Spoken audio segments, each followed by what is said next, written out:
أعوذ بالله من الشيطان الرجيم. بسم الله الرحمن الرحيم.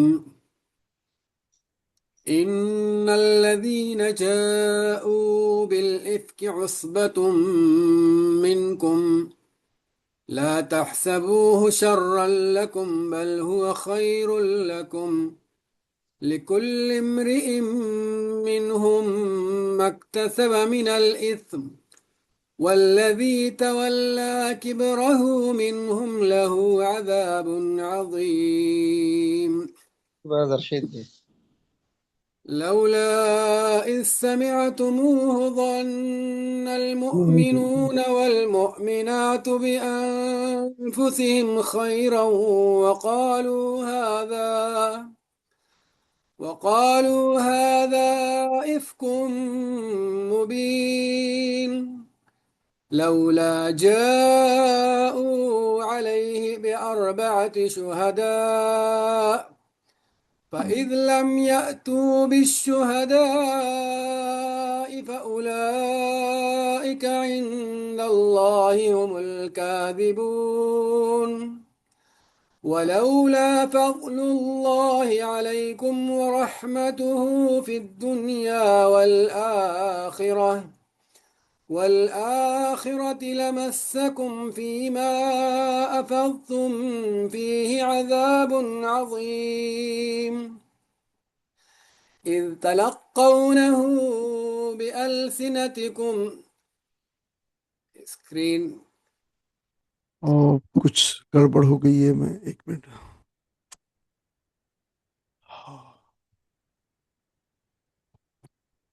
سوری.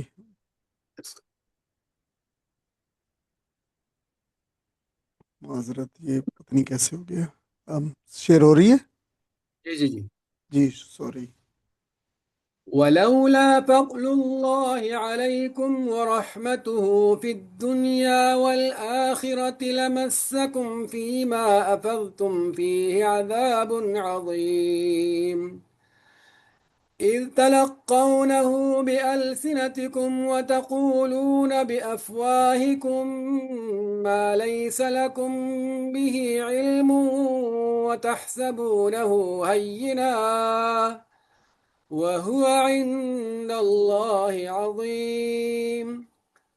ولولا إذ سمعتموه قلتم ما يكون لنا أن نتكلم بهذا سبحانك هذا بهتان عظيم. يعظكم الله أن تعودوا لمثله أبدا إن كنتم مؤمنين ويبين الله لكم الآيات والله عليم حكيم. إن الذين يحبون أن تشيع الفاحشة في الذين آمنوا لهم عذاب أليم في الدنيا والآخرة والله يعلم وأنتم لا تعلمون. ولولا فضل الله عليكم ورحمته وأن الله رؤوف رحيم. صدق الله العظيم. جزاکم اللہ خیر. الحمدللہ رب العالمین والعاقبۃ للمتقین والصلاۃ والسلام علی اشرف الانبیاء والمرسلین سیدنا محمد وعلی آلہ وصحبہ اجمعین. اما بعد. عزیز بہنوں اور بھائیو، بھی آپ نے تلاوت سماعت فرمائی 11 سے لے کر 20 آیات تک، اور اس سے پہلے ہم نے 2 اسباق میں پہلی 10 آیات کا مطالعہ کیا تھا، جو بہت ہی اپنے ایون فرد اور معاشرے دونوں کی تربیت، دونوں کی افادیت کے لحاظ سے بہت ہی پروفاؤنڈ آیات تھیں. ہم نے کافی وقت لگایا ان پر 2 اسباق کے اندر، اور اس میں ایک پاکیزہ معاشرے کی تعمیر میں یہ ان آیات کی جو اہمیت ہے اس کا ذکر ہوا تھا. اس کے اندر جو مختلف قوانین وارد ہوئی ہیں اور احکامات ہیں ان کا ہم نے جائزہ لیا تھا، اور کس طریقے سے یہ صورت ایک فرد کو بھی، ایک گھر کے کو بھی، معاشرے اور ایک پورے سوسائٹی کی تعمیر کے اندر اس کی کیا اس کا کن کن پہلوؤں سے یہ کنٹریبیوٹ کرتی ہے اور اس کی کیا اہمیت ہے، وہ سارے کا سارا ایک جامع قرآنی دستور جو اس کے اندر موجود ہے اس کا ہم نے جائزہ لیا تھا۔ اور اس میں بہت سارے ایسے اضافی مواد کے جو ضمیمے بھی شامل تھے، عنوانات اور مباحث بھی تھے دونوں کے اندر، اور دونوں کو ہم نے اکٹھا پیش کیا اس لیے کہ جو دونوں حصے، پہلا اور دوسرا مربوط تھا۔ مجھے امید ہے کہ آپ نے انشاءاللہ ان کا مطالعہ کر لیا ہوگا۔ اگر آپ کسی وجہ سے ان کا مطالعہ نہیں کر سکے تو یقینی طور پر آپ یہ ان کو ایک مربوط صورت کے اندر پیش کیا گیا ہے، آپ ضرور ان کا مطالعہ وہاں پر کیجیے، اور آپ کو اندازہ ہوگا کہ یہ فرد کے لیے بھی اور معاشرے کے لیے بھی، جیسے ہم صورت کی ابتدائیہ کے اندر اور تعارف کے اندر ہم نے بتایا کہ یہ کس قدر اہم صورت ہے معاشرے کی تعمیر کے لیے، اور گھر اور خاندان اور پورے اسلامی سوسائٹی کی تعمیر کے لیے۔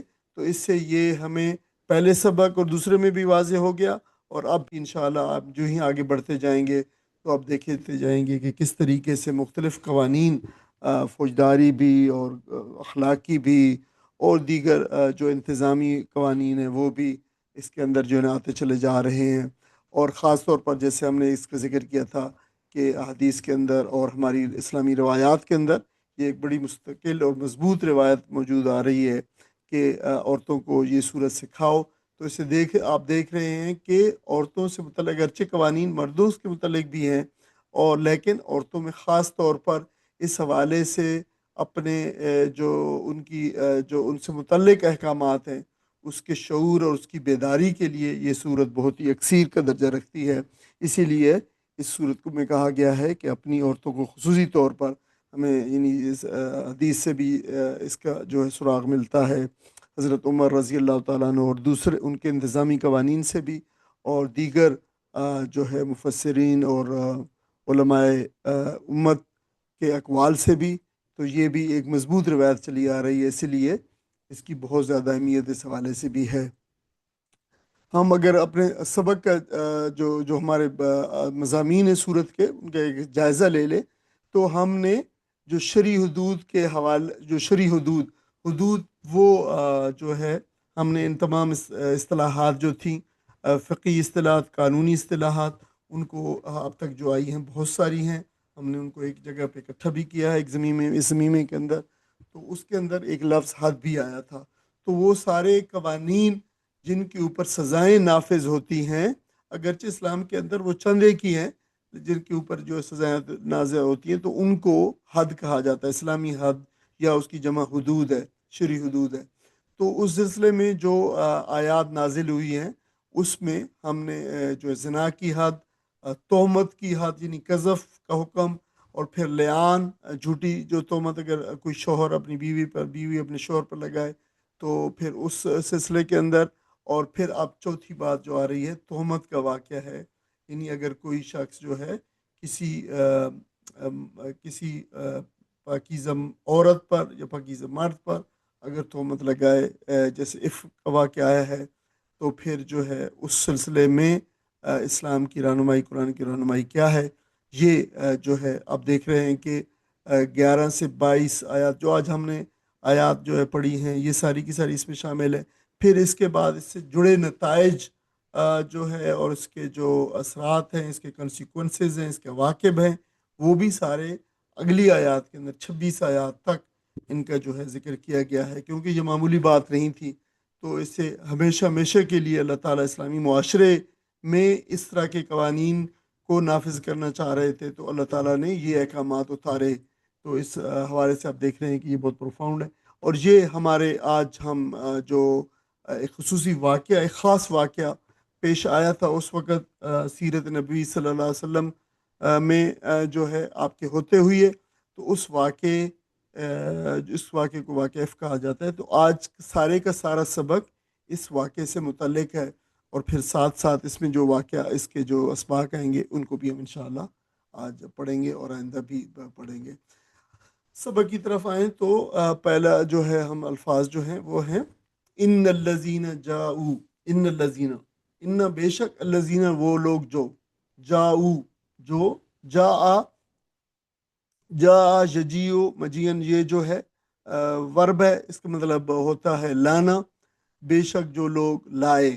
اب کیا چیز لائے؟ ویسے تو اس کا مطلب جا کا مطلب آنا ہوتا ہے، لیکن اگر یہ با کے ساتھ ہے، ہم پڑھتے چلے آ رہے ہیں مسلسل، ہر یہ دوسرے تیسرے صفحے پہ یہ لفظ آ جاتا ہے، با کے ساتھ آئے تو معنی پھر ہوتے ہیں لانا. جا بھی جو ہوتے ہے تو پھر ہے یہاں بھی آیا ہے جا جا جاؤ آیا ہے جمع کی وجہ سے، اور پھر آیا ہے بالافق.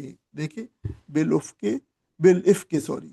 تو پھر جو ہے بازر بھی آ گئے یہاں بھی. تمہیں جو لوگ لائے، جا یجیو مجیئن، یہ بہت ہی زیادہ کامن جو ورب ہے آنے لانے کے لیے، دونوں معنوں میں آتا ہے.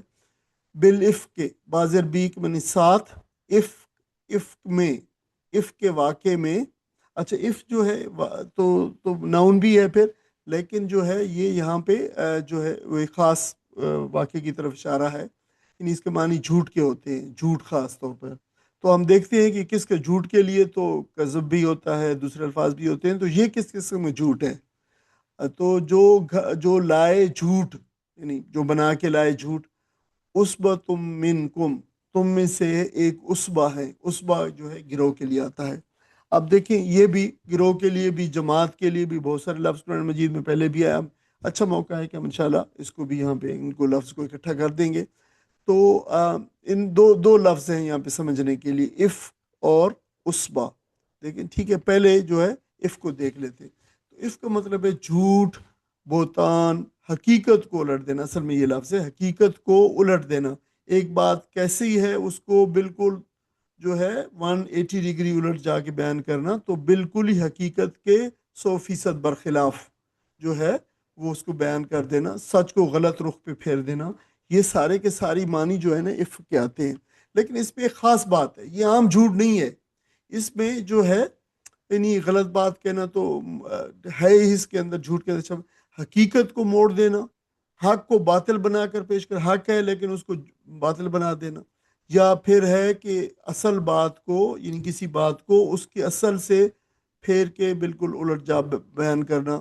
تو دیکھیں کہ جھوٹ کی شدید ترین جو ہے وہ یہ دیکھیں، ایک تو صورت ہو گئی، پھر یہ منظم صورت ہو گئی کہ ظاہر ہے کسی نے بہت زیادہ کوشش کر کے حق کو اور سچ کو بالکل جو ہے الٹ متضاد طور پہ بیان کیا ہے، اور بہت ہی تباہ کن صورت بھی ہے. ظاہر ہے جہاں جہاں پہ حق نہیں ہوگا تو وہاں پہ باطل ہوگا، جھوٹ ہوگا، فریب ہوگا.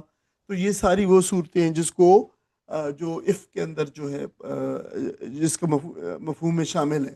تو اس وجہ سے یہ چیز جو ہے عام جھوٹ سے اس کی شناخت اور اس کی جو ہے آپ کہہ لیں کہ گہرائی اور اس کی برائی کہیں زیادہ ہے عام جھوٹ سے.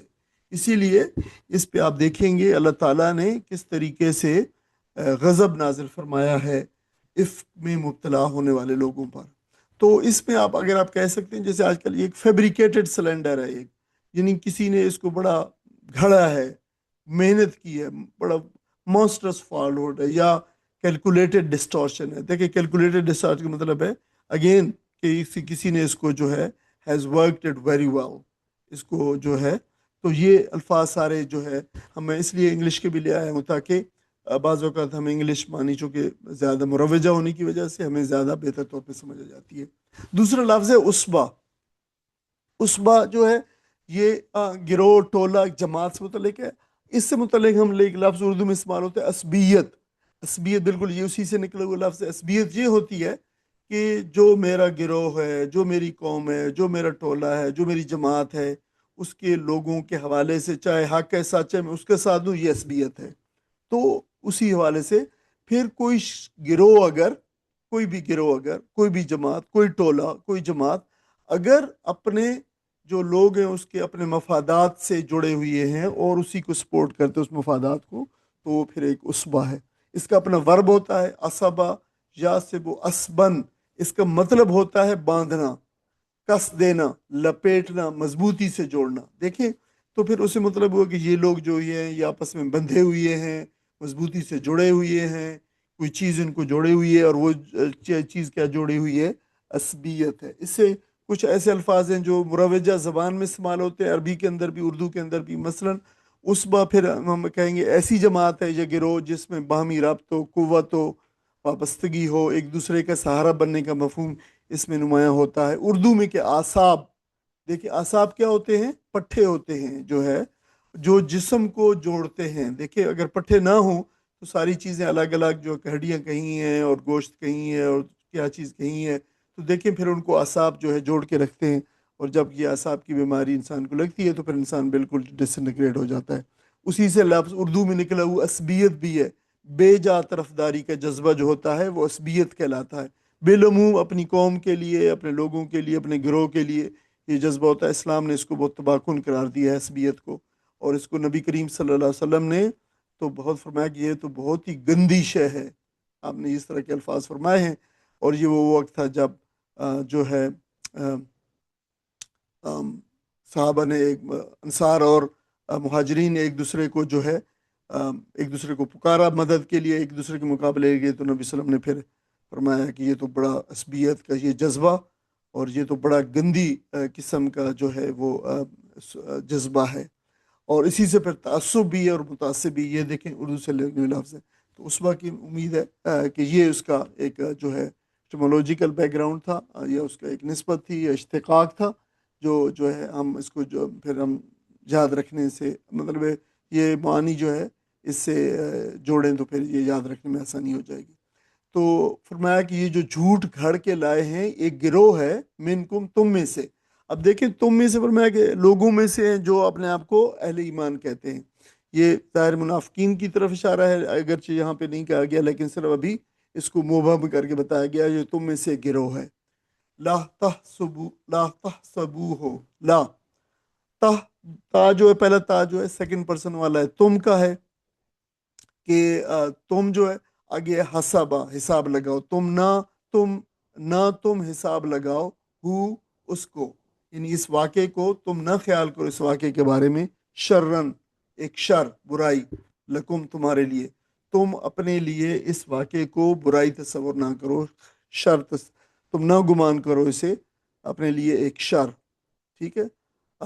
حسبہ یا سبو، حسبانن جو لفظ ہے خیال کرنا، گمان کرنا، یہ کامن آتا رہتا ہے، حساب لگانا سے ظاہر ہے، حساب لگانے سے یہ گمان کرنا، خیال کرنا، اسے بلکہ، بل ہمیشہ وہی ہے جو اردو میں جسے ہم کہتے ہیں بلکہ، اس کے لیے لفظ بل استعمال ہوتا ہے، یعنی یہ عام طور پر اس کو ریٹریکشن پارٹیکل بھی کہتے ہیں کہ یہ پچھلے معنی کو رد کر رہا ہے، بلکہ یعنی وہ بات نہیں ہے بلکہ یہ بات ہے، ہوا خیر لکم، ہوا یعنی یہ والا بات جو ہے، یہ واقعہ جو ہے، خیرن اچھائی ہے، لکم تمہارے لیے، اس میں تمہارے لیے اچھائی بھی ہے، بہتری بھی ہے تمہارے لیے، لکل لمز لی جو ہے تو کے لیے آتا ہے، کے لیے، کلن، ہر ایک کے لیے، امرن، اچھا امرن، لکل امرن، اچھا جس وقت ہم اکٹھا پڑھیں گے تو امرن کو پھر لکل امرن پڑھیں گے، جو ہے امر جو ہے یہ شخص کے لیے آتا ہے، اور منہم، تم میں سے جو ہے، تو ان میں سے یا وہ جو لوگ ہیں ان میں سے ہر ایک کے لیے، یعنی وہ بتایا اوپر کہتے ہیں نا منکم، بتایا کہ یہ جو گروہ تم میں سے ہے، فرمایا کہ اس گروہ میں سے پھر ہر ایک کے لیے، ہر شخص کے لیے، تو یہ جو امرن ہے اس کو دیکھ لیں پہلے، یہ امرن جو ہے یہ شخص سے مراد ہے، اس کی جمع جو اس کی جو فیمنن آتی ہے مراتن، امراتن جو ہے عورت، امر جو ہے وہ شخص، مراد انسان ہے۔ یہ حالت زیر کے اندر جو ہے یہ الفاظ کی تین حالتیں ہوتی ہیں، حالت زیر، حالت زبر، حالت پیش، تین حالتیں ہوتی ہیں، تو عام طور پر انہیں زیر زبر پیش کے ذریعے سے کیا جاتا ہے۔ اس کے نیچے زیر ہے تو یہ حالت کسرہ یا حالت زیر میں ہے۔ اس کی جو حالت پیش ہوتی ہے وہ امرو ہے، اور اس کی جو حالت زبر ہوتی ہے وہ امرن ہے۔ تو یہ ایک ہی معنی ہوتے ہیں، یہ ڈپینڈ کرتا ہے کہ یہ لفظ کیسے استعمال ہو رہا ہے، اسی وجہ سے پھر اس کو معنی میں کوئی فرق نہیں پڑتا۔ تو ان میں سے ہر شخص کے لیے ماں وہ ہے جو اکتسبہ، جو اکتسبہ اردو میں اکتساب ہے کمانے کے معنوں میں، وہی ہے جو اس نے کمایا، وہ جو اس نے من الاثم، گناہ سے، یعنی اس کے لیے وہ ہے جو اس نے کمایا اس گناہ سے، سزا ہے۔ یعنی کیا ہے؟ ماں وہ ہے، وہ کیا ہے؟ وہ سزا ہے اکتسبہ جو اس نے کمایا من الاسم اس گناہ سے، یعنی اس شخص کے لیے جس نے بھی اس میں جو حصہ لیا، ہر اس شخص کے لیے جو ہے وہ سزا ہے اس قدر جو اس نے گناہ کمایا اس میں سے۔ اکتساب اردو میں استعمال ہوتا ہے، اکتسبہ یکتسب اکتساباً، یہ آٹھویں جو فارم ہے ورب کی، باب افتعال ہے۔ پھر فرمایا والذی، اور وہ جو تولا، وہ جو بنا متولی۔ ہم اردو میں استعمال کرتے ہیں نا متولی بنا، متولی کیا ہوتا ہے؟ کسی چیز کا ذمہ دار بنا، کسی چیز کا اس کے نیچے سارے امور جیسے اس کے ذمہ، وہ متولی ہوتا ہے۔ متولی چونکہ سب سے اچھا لفظ ہے اردو میں اس کے لیے، تو وہی ہے والذی تولا، جو پھر جس نے جو بنا ذمہ دار، تولا یا تولا تولیون، اس کے بہت سارے معنی ہوتے ہیں اس لفظ کے، دوستی رکھنا، کسی کام کو اٹھانا، ذمہ دار بننا، متولی بننا جو ہے، تو یہ سارے پھر جو لفظ اس سے ہیں۔ تو یہ سیکنڈ فارم تو ورب ہے، تو اس میں سے اس کے معنی ہے متولی بننا، جو بنا پھر ذمہ دار، کس کا؟ اس واقعے کا، اس جو ہے جھوٹ کا جو ذمہ دار بنا۔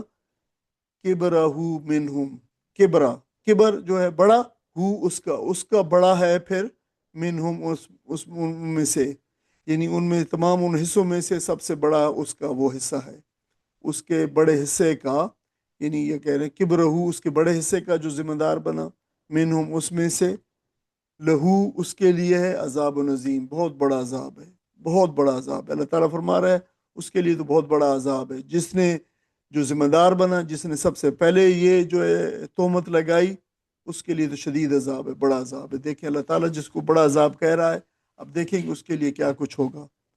لولا، اچھا یہ لولا بہت زیادہ استعمال ہوتا ہے، لا اگر اکٹھے معنوں کے اندر، لو الگ لفظ ہے لیکن یہ اکٹھے معنی دیتا ہے کیوں نہیں، لو لا کیوں نہیں کے معنی دیتا ہے۔ از جب، اذا اور از میں کیا فرق ہے؟ اذا مستقبل کے لیے آتا ہے، از جو ہے ماضی کے لیے آتا ہے، جب کے لیے، جب جو ہے یہ ہوگا، تو پھر اذا جاء نصر اللہ، جب آئے گی اللہ تعالیٰ کی مدد، تو از جو ہے ماضی کے لیے آتا ہے۔ تو لولا کیوں نہیں، جب سمعتموہم، سمع یسمع سنا تموہ تم لوگوں نے، اس کو، کیوں نہیں جب تم نے سنا اس کو، کس کو؟ اسی جھوٹ کی بات ہو رہی ہے۔ اب یہ وہی افق کی بات ہو رہی ہے، افق جو ہے جھوٹ ہے، یہ جو ہے میسکولن ہے کی، اسی لیے ادھر ضمیر لوٹ رہی ہے اسی کو افکن کی طرح، کہ کیوں نہیں جب تم نے سنا اس جھوٹ کو، ٹھیک ہے۔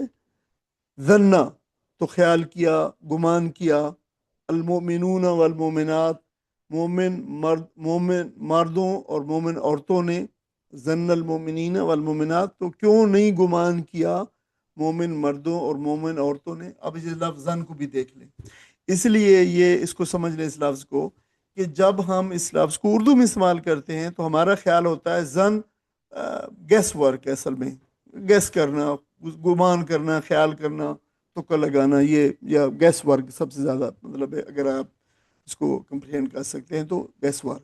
لیکن عربی میں ضروری نہیں، عربی میں اس کے لفظ بڑا، اس کے اندر بڑا اسپیکٹرم میں یہ ہے، شیڈ ہے بہت معنی کے۔ گمان کرنا جو ہے، شک کرنا، وہم کرنا سے لے کر یقین، بالکل حد درجے کا یقین، اس کے معنوں تک یہ جو ہے لفظ جو ہے دونوں معنوں میں استعمال ہوتا ہے، یعنی ظن، گمان، شک، وہم کے معنوں میں استعمال ہوتا ہے اور یقین کے معنوں میں بھی استعمال ہوتا ہے۔ اچھا یقین کے معنوں میں کب استعمال ہوتا ہے؟ جب اس کے ساتھ کچھ علامات ہوں، علامات قوی ہوں، تو پھر ظن جو ہے یقین کے معنوں میں جو ہے استعمال ہوتا ہے۔ اور اسی لیے یہ بہت اور جب یہ وہم اور گمان کے معنوں میں آتا ہے تو بالعموم پھر قرآن مجید میں اس لفظ کے ساتھ پھر اس سے پہلے ان یا ان آتا ہے، جیسے قرآن مجید میں ایک جگہ پہ ان ظن لا یغنی من الحق شیئا، کہ یہ جو یقین ہے، یہ جو ظن ہے، یہ جو گمان ہے، وہم اور شک ہے، یہ یقین کے مقابلے میں، حق کے مقابلے میں کچھ بھی نہیں ہے، کوئی کام نہیں دیتا، یعنی یہ بات کہی گئی ہے۔ تو وہاں پہ ان پہلے آیا ہے اس طریقے سے۔ تو یہ ڈپینڈ کرتا ہے کانٹیکس جو پس منظر ہے وہ بتائے گا کہ یہ جو ہے زن شک کے معنوں میں، وہم کے معنوں میں استعمال ہو، یقین کے معنوں میں. تو یہاں پہ تو کیوں نہیں انہوں نے گمان کیا زن المؤمنین والمؤمنات، مومن مردوں اور مومن عورتوں نے کیوں نہیں گمان کیا بے انفسہم اپنے جیوں میں. انفس کیا ہے؟ نفس، اور اس کی جمع انفس جو ہے یہ جی، اپنا، دلوں میں، اندر، اپنے آپ، خیرن، اچھائی کا. اچھا کیوں نہیں انہوں نے گمان کیا؟ اچھا گمان کیا. یعنی وقالو، اور یہ کہا، ہاذا یہ، افک مبین، جھوٹ ہے، مبین بالکل کھلا واضح جو ہے، مبین ظاہر، جو بالکل ایویڈنٹ ہو، سیلف ایویڈنٹ ہو. تو کیوں نہیں جو ہے یہ انہوں نے کہا کہ یہ تو بالکل جھوٹ ہے، بہتان ہے واضح. لولا، پھر جو ہے وہی لفظ آ گیا ہے، اور کیوں نہیں کے معنی میں. لولا، کیوں نہیں، جاؤ، وہ لائے، علیہ، اس پر، بے اربعات شہداء. یہ وہ جاؤ جو ہے پھر با کے ساتھ آیا، تو تبھی تو اس لیے لانے کے معنوں میں آیا ہے. اربع، چار، شہداء، گواہ. تو کیوں نہیں لائے وہ چار شہداء، چار گواہ. فَإِذْ لَمْ، دیکھیں فا آیا، از جو ہے پھر ماضی کی وجہ سے، پاسٹ کی وجہ سے از آیا ہے، جب. تو پھر جب لم یاتو، وہ نہیں لائے، بے شہداء، گواہ، جب وہ گواہوں کو نہیں لائے، انہوں نے گواہ پیش نہیں کیے. فَأُولَئِکَ عند اللہ، پس تو وہ لوگ ہی، عند اللہ، اللہ کے نزدیک، عند، پاس، اللہ، عند اللہ، اللہ کے پاس، اللہ کے نزدیک، ہم الکاذبون، وہی جھوٹے ہیں. کاذبون، جھوٹے.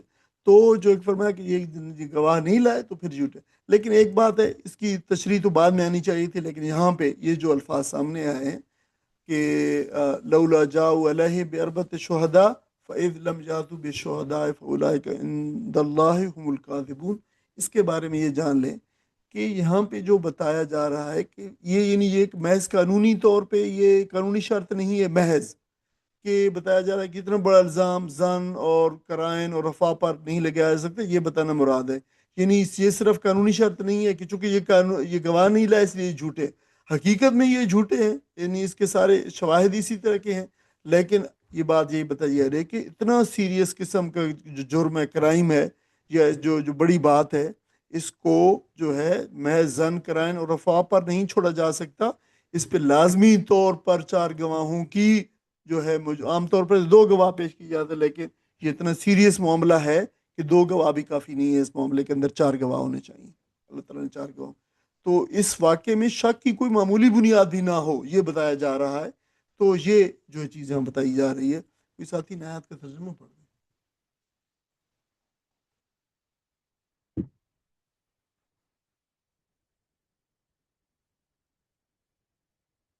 ساتھی پڑھنا چاہتے ہیں؟ اظہر بھائی نہیں ہے آج. میں پڑھ لیتا ہوں. جی. جو لوگ یہ بہتان گھڑ لاتے جو ہیں، لوگ یہ بہتان گھڑ لائے ہیں وہ تمہارے ہی اندر کا ایک ٹولہ ہے. اس واقعے کو اپنے حق میں شر نہ سمجھو، بلکہ یہ بھی تمہارے لیے خیر ہی ہے. جس نے اس میں جتنا حصہ لیا اس نے اتنا ہی گناہ سمیٹا، اور جس شخص نے اس کی ذمہ داری کا بڑا حصہ اپنے سر لیا اس کے لیے تو عذاب عظیم ہے. جس وقت تم لوگوں نے اسے سنا تھا اسی وقت کیوں نہ مومن مردوں اور مومن عورتوں نے اپنے آپ سے نیک گمان کیا، اور کیوں نہ کہہ دیا کہ یہ صریح بہتان ہے. وہ لوگ اپنے الزام کے ثبوت میں چار گواہ کیوں نہ لے آئے. وہ لوگ اپنے الزام کے ثبوت میں چار گواہ کیوں نہ لائے، اب کہ وہ گواہ نہیں لائے ہیں. اللہ کے نزدیک وہی جھوٹے ہیں. جزاکم اللہ خیر. اب اس میں یہ واقعہ بیان ہوئے تو ہم واقعے کی طرف آتے ہیں. تو یہ ایک ریئر اپرچونٹی ہمارے پاس کہ اس واقعے کو قرآن کی روشنی کے اندر ہم جو ہے وہ دیکھ لیں. لیکن میں پھر ایک چیز وہ نسبت وہ پھر یاد دلا رہا ہوں کہ جو حدیث کے اندر وہ آئی ہے کہ اپنی عورتوں کو یہ صورت جو ہے جو سکھائیں. تو اس کے اندر دیکھیں کہ یہ حضرت عائشہ رضی اللہ تعالی عنہا پر، ام المومنین مومنین کی ماں جو ہے حضرت عائشہ رضی اللہ تعالیٰ عنہ پر یہ جو ہے وہ جھوٹا الزام لگایا گیا تھا. تو دیکھیں کہ یہ اس لحاظ سے یہ ایک تعلیم کا اور جاننے کا اور موقع ہے کہ اگر یہ جھوٹا الزام کسی عورت پر، خاص طور پہ ہمارے معاشرے کے اندر عورت کی جو عزت اور ناموس ہے وہ تو بہت ہی زیادہ، اس لحاظ سے زیادہ مرد سے بھی زیادہ، اگرچہ مرد کی بھی اسی طرح ہے لیکن اس سے بھی زیادہ اس کو جو ہے حق دیا گیا ہے. وہ جو سیکرڈ ہے، وہ متبرک ہے، یا اس پہ جو ہے، تو اس پہ جو ہے یہ ایک تعلیم کی بات ہے کہ جو ہے ہماری بہنیں اور بیٹیاں اور مائیں اور جو ہے وہ ان چیزوں سے آگاہ ہوں کہ دیکھیں کہ عورت کی جب ایسا معاملہ پیش آئے تو اسلام نے کس طریقے سے پروٹیکٹ کیے ہیں ان کے رائٹ کو کس طرح قانونی طور پر اور اخلاقی طور پر اور جو ہے وہ انتظامی لحاظ سے بھی جو ہے کس طرح پابند کیا ہے اجتماعیت کو کہ ان چیزوں کو جو ہے یقینی بنایا جائے. تو یہ اس لحاظ سے بھی یہ جو ہے جاننے کی بات ہے، یعنی ان سے براہ راست جو ہے ریلیٹڈ ہے. یہ واقعہ کیا ہے؟ دیکھیے واقعہ افک وہ ہے جس میں منافقین حضرت عائشہ رضی اللہ تعالی عنہا پر جھوٹا الزام لگایا جو ہے بدکاری کا، اور جس کی تردید اللہ تعالیٰ نے پھر اس صورت نور کے اندر جو ہے نازل فرمائی. اللہ تعالیٰ نے خود نازل فرمائی، اور اگر مجھے اچھی طرح یاد ہے تو غالباً 25 آیات جو ہے اس سے متعلق ہیں، اس واقعے اور اس جو ہے برات سے متعلق ہے حضرت عائشہ رضی اللہ تعالیٰ عنہ کی. اس کو عفق کا نام کیوں دیا گیا ہے؟ عفق کا نام اس لیے کہ عفق کے معنی ابھی ہم نے دیکھیں، حقیقت کو بالکل الٹ کر دینے والا بڑا جھوٹ. تو جو ہے اس واقعے میں پاک دامنی کو بدنامی میں بدل ڈالنے کی کوشش کی گئی ہے، تو اس کو اس عفق کا نام دیا گیا ہے. اور سیرت کی کتابوں کے اندر اور تفسیر میں اس کو واقع عفق کی جو ہے کہا جاتا ہے. تو مسلمانوں کو سمجھایا گیا ہے کہ جو ہے بعض مسلمانوں نے بھی نادانی میں منافقین کے پھیلائے ہوئے اس فتنے اور پروپیگنڈے کا وہ شکار ہو گئے. تو اس میں بڑے بڑے نام بھی تھے، حضرت حسان بن ثابت رضی اللہ تعالیٰ عنہ اور حضرت مستہ بن اثاثہ، یہ حضرت ابو بکر رضی اللہ تعالیٰ عنہ کے دور پار کے رشتہ دار تھے جو ہے وہ بھی، اور دوسرے کچھ لوگ بھی اس میں جو ہے حصہ بن گئے. انہوں نے بات کی تحقیق کیے بغیر ہی افواہیں جو آگے بیان کر دیں جو منافقین پھیلا رہے تھے.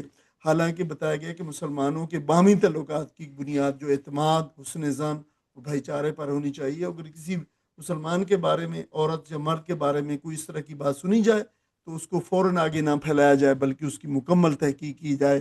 یہ کسی کی عزت ناموس کا جو ہے معاملہ ہے. اور نبی کریم صلی اللہ علیہ وسلم نے خطبہ حجۃ الوداع کے موقع پر عزت اور ناموس کو، ایک مسلمان کی عزت اور ناموس کو جو ہے کسی جان کی اور خانہ کعبہ بیت اللہ کی عزت کے جو ہے وہ برابر جو ہے اس کو جو ہے وہ قرار دیا ہے کہ یہ چیز بھی اسی طرح حرام ہے جس طرح بیت اللہ اور جس طرح جو ہے انسان کی جان اور یہ چیزیں. تو اس سے اندازہ ہوتا ہے یہ کس قدر اہم واقعہ تھا. تو اس واقعے نے یہ بھی واضح کر دیا کہ منافقین اندر ہی اندر جو ہے مسلمانوں کی اخلاقی ساکھ کو خراب کرنا چاہتے تھے، اور تاکہ ان کے گھروں کے اندر اور ان کے معاشرے میں بدگمانی پھیلے، ان کی عزت اور وقار مجروح ہو. مسلمانوں کو خبردار کیا گیا کہ دیکھو ان افواہوں اور تہمتوں اور بے تحقیق باتیں جو افواہیں ہیں ان کو پھیلا کر منافقین کے مقصد کو کامیاب مت کرو. اس مقصد کے لیے سورہ نور میں بہت ہی ضروری اخلاقی، معاشرتی اور قانونی ہدایات دی گئی ہیں. دیکھیں یہ ایک جنرل واقعہ عفق کے بارے کے اندر کہ واقعہ عفق کی کیا ہے، اس کی جو ہے اس کے کیا بیان کیا گیا، اس کے مقاصد کیا تھے، یہ وہ اس کے بارے میں ہم تھوڑی سی تفصیل جو ہے دیکھتے ہیں. اس واقعہ عفق کی بہتر تفہیم کے لیے، سمجھنے کے لیے اس کو 3 حصوں میں تقسیم کیا جا سکتا ہے. اچھا، پہلا حصہ یہ ہے واقعے کا پس منظر، عفق کا مفہوم اور عائشہ کی برات. دوسرا اس کا جو منافقین کا کردار کیا تھا، اس میں مسلمانوں نے کیا کمزوری دکھائی، اور جو اللہ تعالیٰ نے فرمایا کہ اس شر کے اندر خیر کے پہلو بھی ہیں تو وہ دیکھیں کہ خیر کے پہلو کیا ہے. اور تیسرا حصہ مسلمانوں کو جو ہدایت دی گئی حسن ظن کی، افواہوں سے بچاؤ کی، عزتوں کے تحفظ کی، اور پھر یہ بھی کہ آج کے دور میں اس کا عملی اطلاق جو ہے عنایت کا کیسے ہوتا ہے، وہ بھی جو ہے. یہ 3 حصے دیکھیں. پہلا حصہ جو ہم نے دیکھ لیا کہ جو ہے عفق کا مفہوم کیا ہے. اب اس واقعے کا تاریخی پس منظر کیا ہے. دیکھیں یہ واقعہ کب پیش آیا؟ یہ 6 ہجری میں غزوہ بنو مستلق سے واپسی میں پیش آیا. یہ غزوہ بنو مستلق غالباً 5 ہجری کے آخر میں یا 6 ہجری میں زیادہ امکان جو ہے اس کا ہے کہ یہ جو بتایا گیا ہے جو مغازی کی اور سیرت کی کتب کے اندر کہ یہ 6 ہجری میں پیش آیا.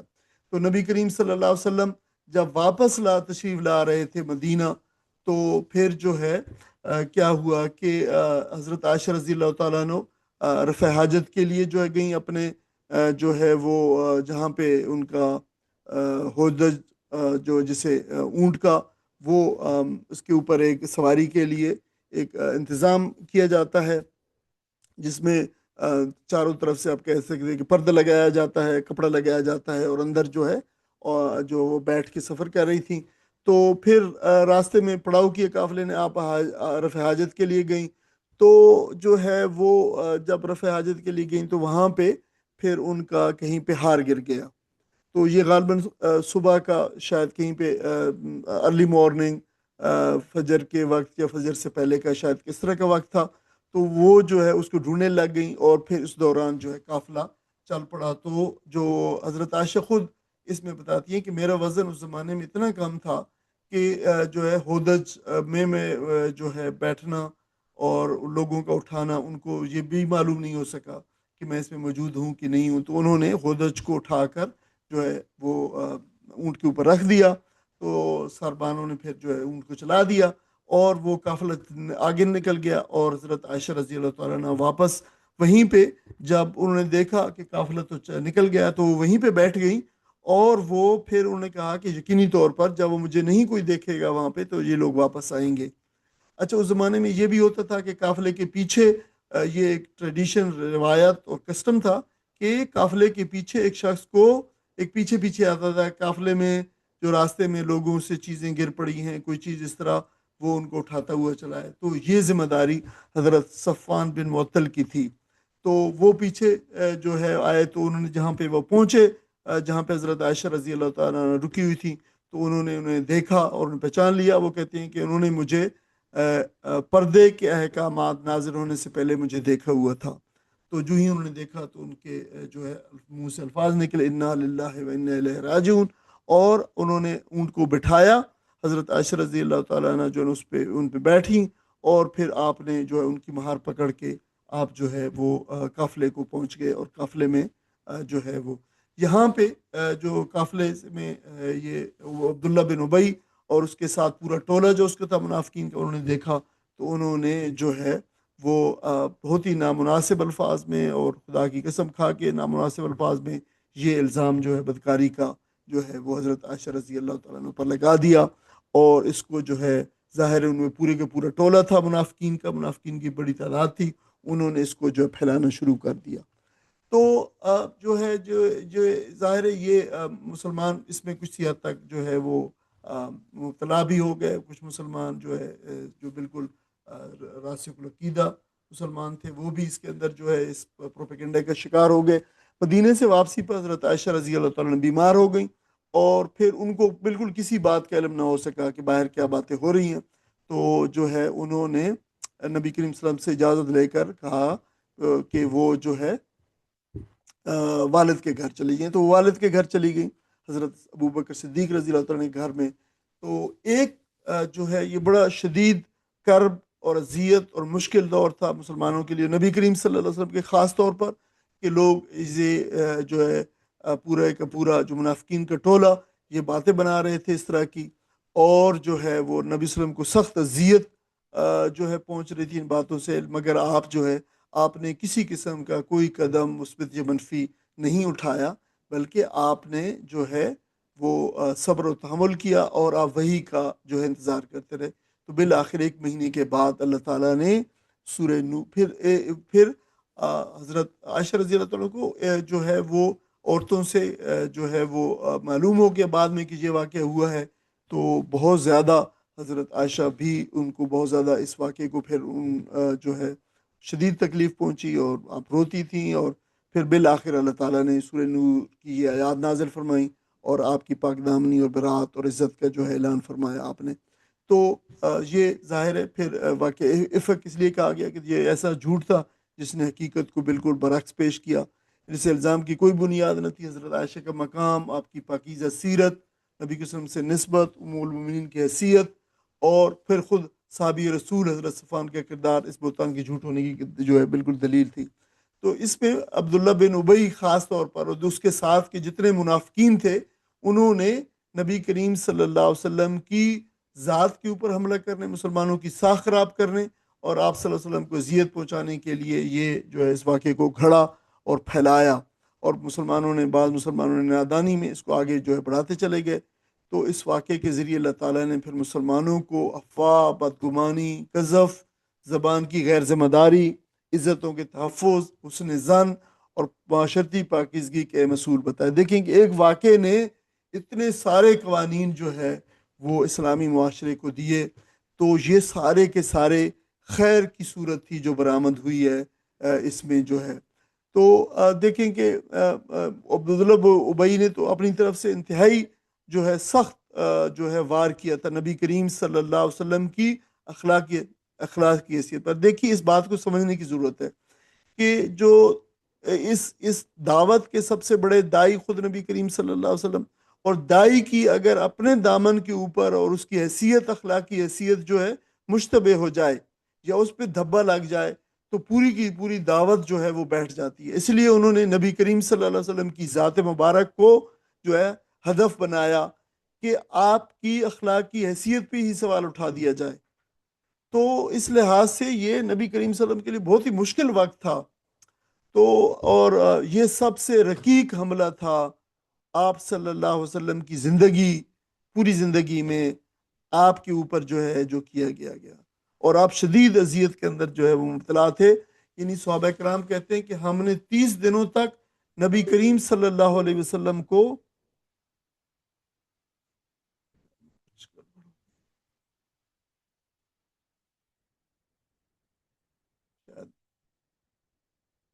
شیئر ہو رہا ہے آپ کے ساتھ؟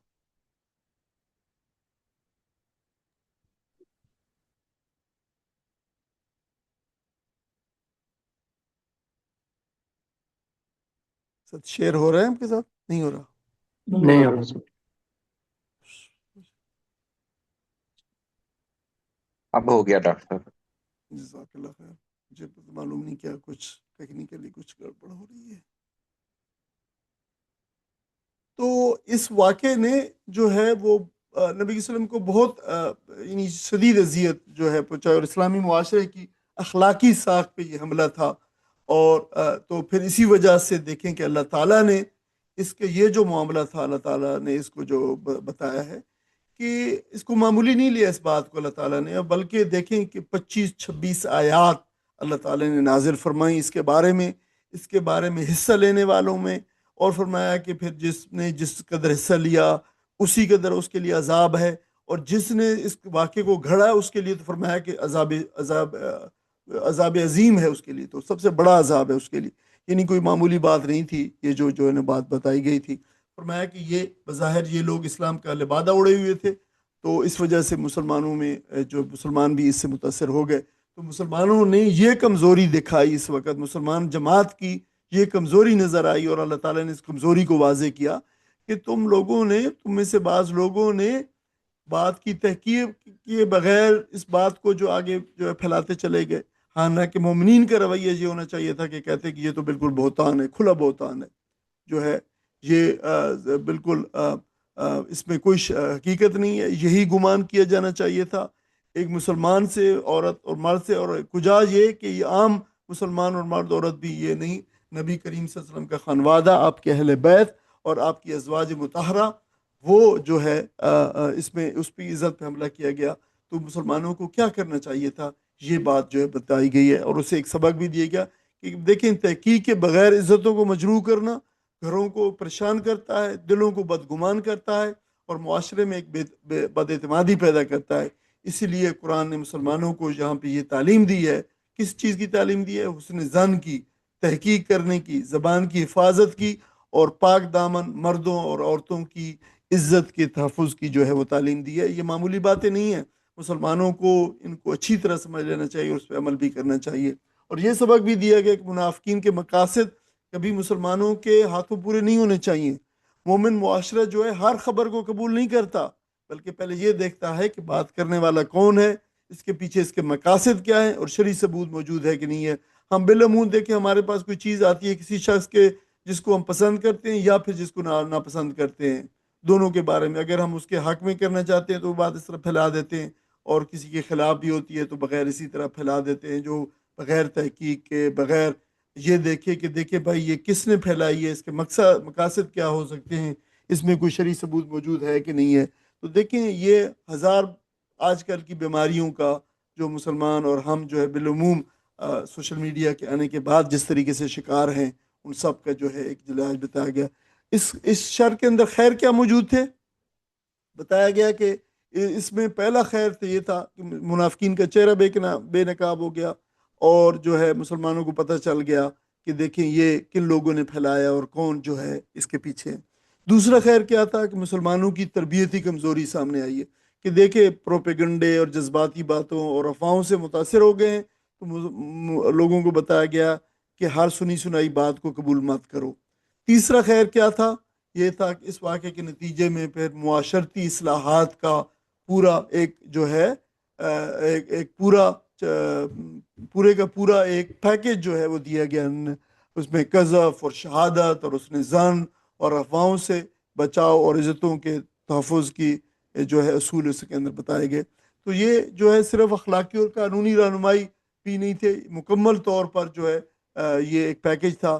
نبی کریم صلی اللہ علیہ وسلم کے صبر و تحمل نے امت کو یہ سبق دیا، شدید ذاتی اذیت کے باوجود جو ہے فیصلہ وحی، عدل اور ثبوت کی بنیاد پہ ہونا چاہیے، اور یہ ساری چیزیں مسلمانوں کے اندر جو ہے یہ اخلاق جو ہے بالکل نمایاں ہونے چاہیے۔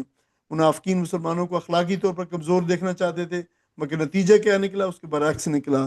اسلامی معاشرے میں پاکیزگی، ضابط، عدل اور ایمان پہلے سے زیادہ روشن ہو گئے، اور اس واقعے سے یہ بھی ہمیں معلوم ہوتا ہے کہ نبی کریم صلی اللہ علیہ وسلم اپنی طرف سے خود غیب کا علم نہیں جانتے تھے، بلکہ وہی کچھ جانتے تھے جو اللہ تعالیٰ وحی کے ذریعے سے ان کو بتاتا تھا، ورنہ نبی کریم صلی اللہ علیہ وسلم 30 دن اس طریقے سے شدید اذیت اور جو ہے وہ دکھ کے اندر مبتلا نہ ہوتے۔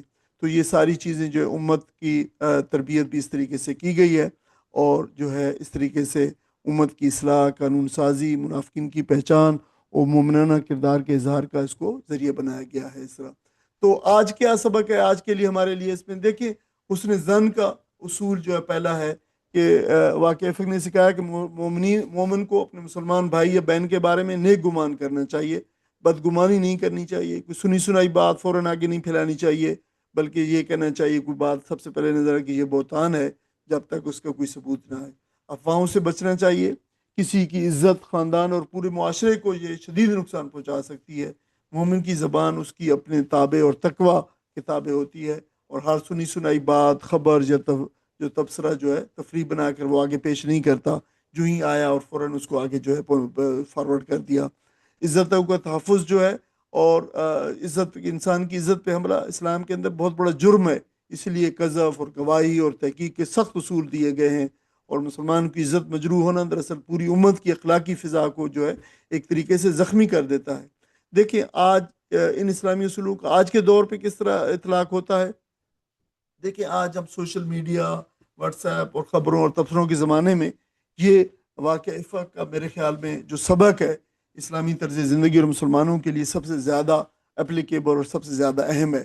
کسی بھی سکینڈل، الزام یا کردار کشی کو آگے پھیلانے سے پہلے سوچنا چاہیے کہ کیا یہ ثابت ہے، کیا اسے پھیلا دینا اخلاقی اور دینی لحاظ سے کیا یہ درست ہے۔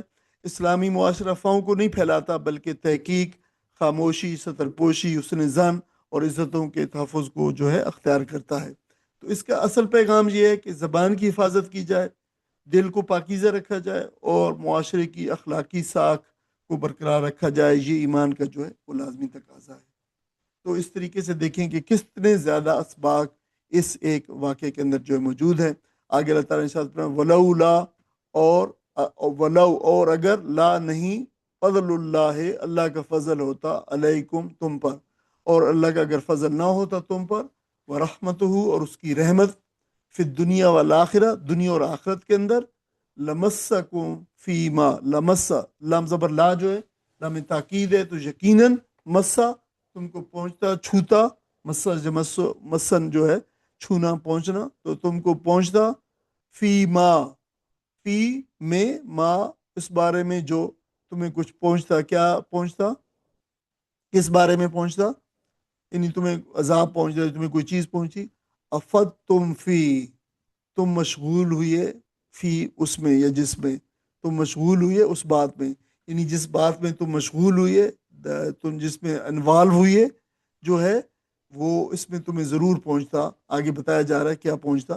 اچھا یہ جو لفظ ہے افادہ یفید و افادتاً، یہ چرچا کرنا، پھیلانا، مشغول ہونا، اور یہ عربی میں افادہ فی الحدیث جو ہے یہ ایک بات ہوتی ہے کہ ایک بات میں سے بات کو نکالتے چلے جانا اور بات کا بتنگڑ بڑھا دینا، رائی کا جو ہے پہاڑ بنا دینا، یہ اس کے معنوں کے اندر آتا ہے. تو تم نے ایک بات سے بات نکالتے ہوئے کہیں آگے سے پہنچاتے چلے گئے، اس میں جو مشغول ہوئے، انوالو ہوئے، اس میں تمہیں ضرور پہنچتا کیا چیز، عذاب نذیم، ایک بڑا عذاب تمہیں بہت پہنچتا. اللہ تعالیٰ دیکھے یہ مسلمانوں کو اجتماعی طور پہ خطاب کرا ہے، وَلَوْلَا فَضْلُ اللَّهِ عَلَيْكُمْ، تم پر، یعنی اگر تم پر جو ہے، اگر سب مسلمانوں کو خطاب کیا جائے، اگر تم پر اللہ کی رحمت، فضل اور دنیا اور آخرت میں نہ ہوتا، یہ اس کا فضل تھا کہ اس نے تم پر عذاب نازل نہیں کیا، تو یہ اللہ کا فضل تھا، ورنہ تمہیں ضرور یہ بات. اذ تلقونہ، جب تم لے رہے تھے، تلقا یہ جو ہے لام قاف یا لکا جو لکی جو ہوتا ہے اسی سے یہ باب ففا مدوار میں باب تفاول ہے. تلقا جو تلقا، تلقیون کسی چیز کا لانا، اخذ کرنا، عام کرنا، ذکر کرنا، یعنی تم جو ایک دوسرے سے لے رہے تھے، ذکر کر رہے تھے ایک دوسرے سے. یہ جو باب تفاول، اس کے اندر بھی جو تعامل ہوتا ہے، انٹریکشن ہوتا ہے ایک دوسرے کا، ایک دوسرے سے تعامل کر، ایک دوسرے سے بات کر کے آگے بڑھا رہے تھے. بے السنتکم، بازر بھی ساتھ، السنہ یہ جو ہے سنتن کی جو ہے وہ جمع ہے، زبان، کم تمہاری، تم اپنی زبانوں کے ساتھ، السن لسان ان کی جمع ہے، سوری لسان کا مطلب زبان ہوتا ہے. اچھا یہ زبان جو لسان ہوتی ہے اس کا اطلاق جو دو چیزوں پر ہوتا ہے، ایک جو زبان عضو ہے ہمارے منہ میں، تالو کے اندر جو ہمارے جو زبان ہے اس کے، یعنی جو آرگن ہے، اس آرگن کے اوپر بھی اس کا اطلاق ہوتا ہے، اور یہ جو بولی ہوتی ہے، لینگویج ہوتی ہے جو ہے اس کے اوپر بھی ہوتا ہے، دونوں چیزوں کے اوپر ہوتا ہے. تو یہ جو تمہاری زبانیں جو کہ ساتھ تم لے رہے تھے ایک دوسرے سے باتوں کو، یعنی ایک بات بیان کر رہا ہے دوسرا لے رہا ہے، وَتَقُولُونَ اور تم کہہ رہے تھے، بے افواہکم بازر بھی ساتھ، افواہ فون کی جمع منہ، یعنی اس کا مطلب ہوتا ہے منہ کم، تم اپنے منہ سے. یہ افواہ فمن کی جمع ہے، اس میں اصل میں تو فو تھا اور ہا کو گرا دیا گیا ہے تو، اور اس کو میم سے بدل دی گیا تو فمن ہو گیا ہے، اس کی جمع افواہ. اچھا اردو میں افواہ جو ہے منہ کی بات کو کہا جاتا ہے، منہ کی بات یعنی جھوٹی بات کو کہا جاتا ہے، لیکن عربی میں جو فوہن یا افواہ جو ہے یہ منہ ہے، پلورل کے طور پر آیا ہے. تم اپنے منہ سے وہ بات کہہ رہے تھے، ما لیسا نہیں تھا، ما لیسا نہیں تھا جس کا، لکم تم کو، بہی علم تم کو کوئی علم، یعنی تم وہ بات کہہ رہے تھے جس کا تمہیں کوئی علم نہیں تھا. وَتَحْسَبُونَهُ اور تم حساب لگا رہے تھے، خیال کر رہے تھے، گمان کر رہے تھے، حینن معمولی. اچھا حینن کیا ہے لفظ، یہ ہا یا نون مادہ، اس کے مادے کے اندر نرمی، آسان ہونا، ہلکا ہونا، معمولی سمجھنا، کمزور یا بے وزن ہونے کے معنی کہتے رہتے. اس سے پھر حینن آسان ہو گیا، ہلکا، معمولی، کم اہم، اور مصدر سے یہ صفت ہے، یعنی وہ چیز جو اس کے اندر صفت پائی جائے، آسان ہے، ہلکا ہے، معمولی ہے، کم ہے. اسی سے پھر جو ہے وہ لفظ نکلے ہوئے ہیں. اگر کوئی شخص عزت کے لحاظ سے جو ہے ہلکا ہو، معمولی ہو، بے وزن ہو جائے تو پھر وہ کیا ہوتی ہے، اہانت ہوتی ہے. اسی سے اردو میں پھر اہانت اور توہین کے لفظ بھی نکلے ہوئے ہیں اسی سے. یعنی تم اس کو معمولی سمجھ رہے تھے، وہ حالانکہ وہ یہ واو حالیہ ہے، یعنی حالت بتا رہا ہے، یعنی حالت اصل بات یہ تھی، وہ بات وہ تھی، ہوا وہ، یعنی وہ بات عند اللہ ہے، اللہ کے ہاں، اللہ کے نزدیک، عظیم وہ بہت بڑی بات تھی. تم اس کو چھوٹی بات سمجھ رہے تھے، اللہ کے نزدیک بہت بڑی بات تھی یہ. تم ولولا اور کیوں نہیں، سمیعتموہ وہی لفظ دوبارہ آ گئے، جب تم نے سنا اسے، قلتم تم نے کہا، ما یکون لنا، ما نہیں، یکونو ہے، لنا ہمارے لیے نہیں ہے، ہمارے لیے یہ ہمارے لائق نہیں ہے یہ، ان کے نتکلم، نتکلم نون زبر نہ، فرسٹ پرسن پلورل، ہم وی، تکلم کلام کریں، نہیں ہے ہمارے لائق کہ ہم کلام کریں، بہذا اس پر، اس کے بارے میں نہیں ہے ہمارے لائق کہ ہم اس پہ کلام کریں۔ تمہیں یہ کہنا چاہیے تھا جب تم نے سنا کہ ہمارے لائق نہیں ہے، ہم بھائی اس پہ ہمارے پاس کوئی ثبوت نہیں ہے، ہم اس پہ کیسے اس پہ بات کریں۔ سبحانہ کا جو ہے اللہ پاک ہے، حاذا بہتان عظیم، یہ تو بہتان عظیم ہے، یعنی بہت بڑا بہتان ہے۔ بہتان جو ہے اس مادے میں با ہا تا کے مادے سے حیران کر دینا، لاجواب کر دینا، شش در رہ جانا، کسی ایسی بات اس میں ڈال دینا کہ انسان مبہوت ہو جائے، تو وہ جو ہے پھر بہتان وہ جھوٹ ہو گیا جو انسان کو حیران اور شش در اور مبہوت کر دے۔ یعنی کوئی بہتان عام جھوٹ نہیں ہے، یعنی انسان کو بہتان یعنی بہت بڑا جھوٹ ہے، انسان کو حیران اور شش در کر دے، یہ جو ہے بہتان ہے، یہ اس کے معنوں کے اندر ہے، با ہاتا کے معنوں کے اندر سے ہے۔ اس آتین آیات کا ترجمہ پڑھ دیں۔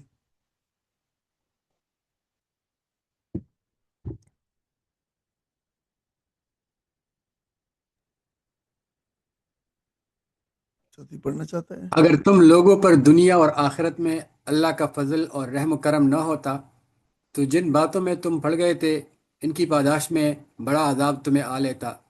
ذرا غور تو کرو، اس وقت تم کیسی سخت غلطی کر رہے تھے جبکہ تمہاری ایک زبان سے دوسری زبان اس جھوٹ کو لیتی جا رہی تھی، اور تم اپنے منہ سے وہ کچھ کہے جا رہے تھے جس کے متعلق تمہیں کوئی علم نہ تھا۔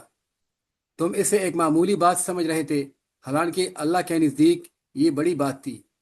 کیوں نہ اسے سنتے ہی تم نے کہہ دیا کہ ہمیں ایسی بات زبان سے نکالنا زیب نہیں دیتا۔ سبحان اللہ، یہ تو ایک بہتان عظیم ہے۔ جزاک اللہ۔ ہم انشاءاللہ ان آیات کا بس وہ کریں گے، جو ہے وہ ترجمہ تو دیکھیں گے ان کے اندر کیا ہے، اور پھر اسی پہ جو ہے شاید ہمارا سبق اسی پہ ہم کریں۔ ہم آخری آیات جو ہے نہیں پڑھ سکیں گے۔ اللہ تعالیٰ نے ایک تنبیہ فرمائی ہے ان آیات کے اندر کہ سخت گرفت فرمائی ہے اللہ تعالیٰ نے کہ اگر اللہ تعالیٰ کے فضل اور رحمت شامل نہ ہوتی تو تم نے یہ جو بے احتیاطی کی ہے، تم جس فتنے کے اندر پڑ گئے ہو، اللہ تعالیٰ تم پر سخت عذاب لے آتا۔ یہ بات جو ہے بتائی جا رہی ہے۔ تو لوگ اسے عام گفتگو، مجلس کی بات اور معمولی تبصرے سمجھ رہے تھے، حالانکہ اللہ تعالیٰ نے فرمایا کہ یہ بہت ہی سنگین معاملہ تھا۔ قرآن نے بتایا کہ زبان سے نکلی ہوئی بات صرف الفاظ نہیں ہے، بلکہ یہ کسی کی عزت، خاندان، معاشرے اور ایمان کو متاثر جو ہے کر سکتی ہے۔ یہ الزام کسی عام عورت پر نہیں بلکہ ام المومنین حضرت عائشہ رضی اللہ تعالی عنہا پر لگایا گیا تھا۔ آپ کی زوجہ محترمہ تھیں، یہ امت کی ماں ہیں، اور اس تہمت سے نبی کریم صلی اللہ علیہ وسلم کو شدید قلبی اذیت پہنچی ہے، اور آپ کا عائلی سکون شدید متاثر ہوا ہے۔ حضرت عائشہ رضی اللہ تعالیٰ کے والد ابو بکر رضی اللہ تعالیٰ بھی امت کے عظیم محسن اور نبی کریم صلی اللہ علیہ وسلم کے قریبی ساتھی اور رفیق اور مسلمانوں کے معتمد بزرگ جو ہے ان کے شمار ہوتا ہے۔ تو دیکھیں کس طریقے سے اس سب کو جو ہے اذیت پہنچی ہے۔ یہ معاملہ صرف ایک فرد کی عزت کا نہیں تھا بلکہ نبوت کے گھر کا تھا، امت کی اخلاقی حرمت کا تھا، اور اسلامی معاشرے کی پاکیزگی کا جو ہے معاملہ تھا۔ تو اللہ تعالیٰ نے مسلمانوں کو سمجھایا ہے یہاں پہ کہ بے علمی میں بات کہنا، افواہ کو آگے بڑھانا اور اس سے ہلکا سمجھنا یہ بہت بڑا گناہ کے کاموں میں سے ہے۔ مومن کی زبان جو ہے علم، تحقیق، تقوی اور ذمہ داری کے تابع ہونی چاہیے، یہ بات بتائی گئی ہے۔ کسی پاک دامن انسان کے بارے میں بدگمانی پھیلانا جو ہے معاشرے میں بے حجائی اور بے اعتمادی کا دروازہ کھول دیتا ہے، اور اللہ کا یہ فضل ہے کہ اس نے فوراً عذاب نازل کرنے کی بجائے امت کو سنبھلنے کا موقع دیا، توبہ کرنے کا اور تربیت حاصل کرنے کا بھی موقع دیا، اور بہت سارے اس کے اندر جو ہے پھر اللہ تعالیٰ نے حکمت اس کے اندر جو ہے رکھی ہیں۔ اس کی سنگینی اور اس کے اثرات کا ذرا اندازہ آپ لگا لیں کہ اس منافقین نے اس واقعے کو فتنے میں بدل دیا، تو اس کا اثر صرف حضرت عائشہ کی رضی اللہ تعالیٰ عنہ کی ذات تک محدود نہیں رہا، بلکہ اس نے پورے اس کو اسلامی معاشرے کو اپنی لپیٹ میں لے لیا۔ لوگوں کے دلوں میں اضطراب پیدا ہوا، طرح طرح کے وصفے جنم لے رہے تھے، سادہ لوگ مسلمان جو ہے وہ بے تحقیق باتوں سے متاثر ہوئے، اور منافقین کو یہ موقع مل گیا کہ مسلمانوں کی اخلاقی ساعت کو شدید نقصان پہنچائیں۔ تو اس کا سب سے تکلیف دہ پہلو یہ تھا کہ یہ الزام ام المؤمنین پر لگایا گیا، آپ کی زوجہ پہ لگایا گیا، رفیق حیات تھیں آپ کی، آپ کو شدید جو ہے وہ تکلیف پہنچی، اور جیسے میں نے کہا کہ نبی کریم صلی اللہ علیہ وسلم صحابہ فرماتے ہیں کہ نبی کریم صلی اللہ علیہ وسلم 1 مہینے تک ہم نے اس کے چہرے پر مسکراہٹ نہیں دیکھی. یعنی یہ گھر کا فرد معاملہ نہیں تھا، نبوت کے گھرانے، امت کی عزت اور اسلامی اخلاق اور معاشرے کی اخلاقی پاکیزگی ایک پہ سوال اٹھا دیا گیا تھا. تو کسی کی عزت کے بارے میں سنی سنائی بات معمولی نہ سمجھی جائے. زبان سے نکلی ہوئی بے تحقیق بات خاندانوں کو توڑ سکتی ہے، دلوں میں بدگمانی پیدا کر سکتی ہے اور پورے معاشرے کو فتنے میں ڈال سکتی ہے.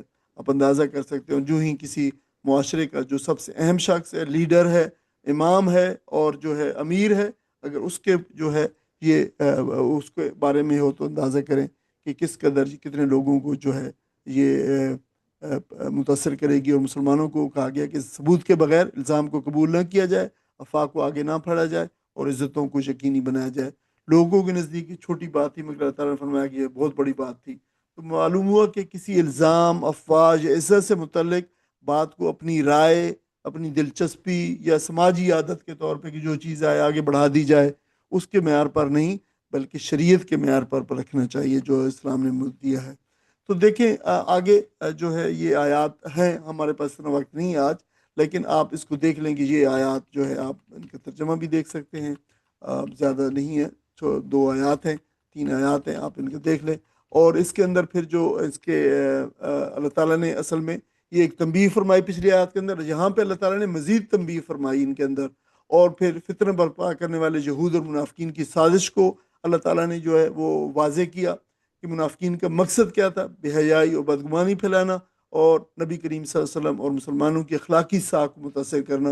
اور پھر جو ہے فرمایا کہ یہ جو فحش جو ہے اشاعت ہے، اس کی فاحش کی اشاعت ہے، پھیلانا ہے، اس کو آگے بڑھانا ہے. اور یہ باتیں اسلامی معاشرے کے اندر اس کو جو ہے اس کے اوپر اسلام نے کس قدر کیسے کیسے قدغن لگائے اور اس کو کیسے اس کی جو ہے راستہ روکا برائی کی، جو سوتے تھے، جو اس کے منبع تھے، جو اس کے سورسز تھے، ان کو کیسے پلگ کیا. جہاں پہ جو ہے نا ان آیات کے اندر یہ بتا دیا گیا اور یہ بھی بتایا گیا کہ دنیا اور آخرت کی سزا جو ہے کیا ہے جو لوگ ایسا کرتے ہیں، اور مسلمانوں کی اجتماعی ذمہ داری کیا بنتی ہے اس حوالے سے کہ جو معاشرے کے اندر بے حیائی کی باتیں پھیلیں، اس حوالے سے مسلمانوں کی ذمہ داری کیا ہے. اور یہ بھی بتایا کہ یہ جو باتیں جو لوگ کرتے ہیں اللہ ان کو جانتا ہے، تم نہیں جانتے کہ ان کے اثرات کہاں کہاں پہ کیسے کیسے کہاں کہاں پہنچتے ہیں اور ان سے کون کون متاثر ہوتا ہے اور ان کے آگے جو ہے نتائج کہاں کہاں پہ کیا کیا مرتب ہوتے ہیں. یہ ساری باتیں اللہ تعالیٰ جانتا ہے، اسی لیے اللہ تعالیٰ نے جو ہے تمہیں جو ہے وہ خبردار کیا ہے. اور پھر اس کے متعلق جو ہے دیکھیں کہ یہ جو آج ہمارا سبق ہے اور ان کے متعلق جو ہے یہ دعائیں بھی ہمیں یاد رکھنی چاہیے اور ہمیں مانگنی چاہیے. حدیث میں اس طرح کی دعائیں جو منقول بھی ہیں، اللہم انا نعوذ بک من الفواحش ما ظہر منها وما بطن ونعوذ بک من العفق والبہتان ومن قول بغیر علم ومن ان نشیع الفاحش فی الذین آمنوا. یعنی یہ اسی سے متعلق ہے جو بھی ہم نے پڑھا ہے کہ اے اللہ میں ظاہری اور باطنی اور بے حیائی اور جھوٹ اور بہتان اور بے علم بات کہنے اور اہل ایمان میں فحاشی سے جو ہے پھیلا. اس آیت کا یہ جو دعا ہے اس کو نبی کریم صلی اللہ علیہ وسلم کی ہمیں مسنون دعاؤں میں سے یہ دعا جو ہے اس کے الفاظ جو ہے آخری الفاظ کو چھوڑ کر، اس سے پہلے سارے موجود ہیں اس کے اندر. دوسری دعائیں بھی اللہم طاہر قلوبنا من النفاق والسنتنا من الکذب واعیننا من الخیانہ واعمالنا من الریا. اے اللہ ہمیں ہمارے دلوں کو نفاق سے محفوظ فرما، زبانوں کو جھوٹ سے اور نگاہوں کو خیانت سے اور اعمال کو ریا سے پاک فرما. اور ربنا لا تزغ قلوبنا بعد إذ هديتنا وهب لنا من لدنك رحمة إنك أنت الوهاب. ہم یہ دعا بھی پڑھتے بھی ہیں، ہمارے رب جب تو ہمیں ہدایت دے چکا ہے تو اس کے بعد ہمارے دلوں کو ٹیڑھا ہونے نہ دے اور ہمیں اپنی طرف سے رحمت عطا فرما، اور بے شک تو بہت عطا فرمانے والا. دیکھیں یہ دعائیں کبھی بھی نہیں کہنا چاہیے کہ میں تو ہمیشہ ہدایت پہ ہوں. ہمیشہ ہدایت کے راستے کے اوپر جمے رہنے اور اس کے اوپر جو ہے اس کو دلوں کو نہ پھیرنے کی دعا بھی اللہ تعالیٰ سے مانگنی چاہیے. کہیں ایسا نہ ہو کہ کسی موقع پر زندگی کے اندر جو انسان جو ہے بھٹک جائے اور جو ہے ہدایت کے راستے سے جو ہے دور چلا جائے، تو یہ دعا بھی مانگنی چاہیے. اور یہ اس کے اوپر ثابت قدمی کی دعا بھی مانگنی چاہیے. یا مقلب القلوب، اے دلوں کے پھیرنے والے، ثبت قلوبنا علی دینک، ہمارے دلوں کو پھیر دے دین کے اوپر، جما دے. اور مصرف یا مصرف القلوب، اے دلوں کے تصریف مصرف پھیرنے والے، صرف قلوبنا علی طاعتک، ہمارے دلوں کو اپنی اطاعت کے اوپر جو ہے جما دے۔ ربنا تم لنا نورنا واغفر لنا انک علی کل شیء قدیر، اے ہمارے رب تو ہمارے لیے ہمارے نور کو مکمل فرما دے اور ہماری مغفرت فرما، اور بے شک تو ہر چیز کے اوپر قدرت رکھنے والا ہے۔ یہ دعائیں بھی یعنی یہ جو آج ہم نے سبق پڑھا ہے، ان دعاؤں کا جو ہے ایک منطقی نتیجہ یہ دعائیں اس کا ہے کہ دیکھیں ہم نے یہ بڑی چیز اللہ تعالیٰ نے ان چیزوں سے روکا ہے، تو پھر اللہ تعالیٰ سے مدد بھی مانگی، استعانت بھی طلب کرے، توفیق بھی مانگی کہ اللہ ہمیں ان بیماریوں سے اور ان برائیوں سے جسے تو نے روکا ہے ہمیں رک جانے کی توفیق عطا فرما، ان اخلاقی رذائل سے ہمیں محفوظ فرما، اور ان اخلاقی وصائف سے ہمیں متصف کر دے جو تیرے نبی کریم صلی اللہ علیہ وسلم نے اپنے لیے مانگے ہیں اور جو تو مانگنے کی ہدایت دے رہا ہے۔ اللہ تعالیٰ ہمیں ہدایت کے اوپر رکھ اور ہمیں ہمارے گناہوں کو معاف فرما۔ وآخر دعوانا الحمدللہ رب العالمین، جزاکم اللہ خیر۔ آپ جو ہے اضافی مواد کے اندر بھی اس میں بہت ساری چیزیں دیکھ رہیں گے۔ یہ غزوہ بنی مستلق ہوا ہے، اگرچہ یہ تھوڑا سا اضافی موضوع ہے لیکن ہمیں پتہ ہونا چاہیے یہ کب ہوا ہے، کیسے ہوا ہے۔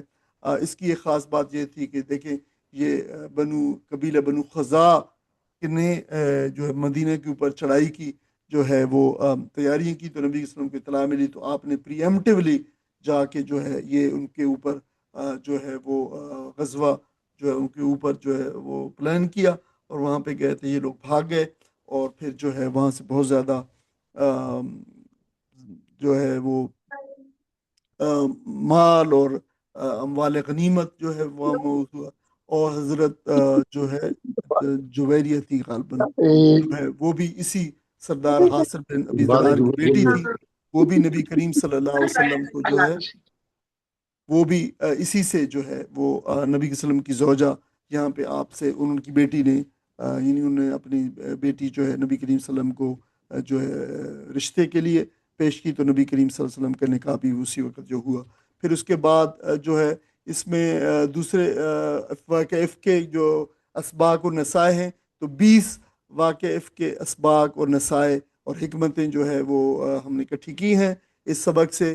یہ ساری کی ساری ان کے اندر بہت سارے جو ہے اسباق موجود ہیں، یہ سارے کے سارے موجود آپ کے لیے، آپ ان کو بھی انشاءاللہ دیکھ سکیں گے، پڑھ سکیں گے۔ اور پھر واقع عفق جو ہے تہمت کا عموم قرآنی اصول ہے، قذف اور حتیٰ کہ عزت کے جو قانون دنیا میں بعد میں بنے وہ ان کا اس کے ساتھ دیکھیں کس طریقے سے اسلام نے اس قانون کو اسٹیبلش کیا، اس کے اوپر بھی انشاءاللہ مزید جو ہے ایک چھوٹا سا ضمیم ضرور آئے گا۔ اور اگر آپ جو ہے کہ جو سوالات وغیرہ کی روشنی میں کچھ مزید ہوا تو انشاءاللہ وہ بھی شامل کریں گے۔ اگر کوئی سوال ہے اس ضمن میں، اس سلسلے میں، تو آپ پوچھ سکتے ہیں۔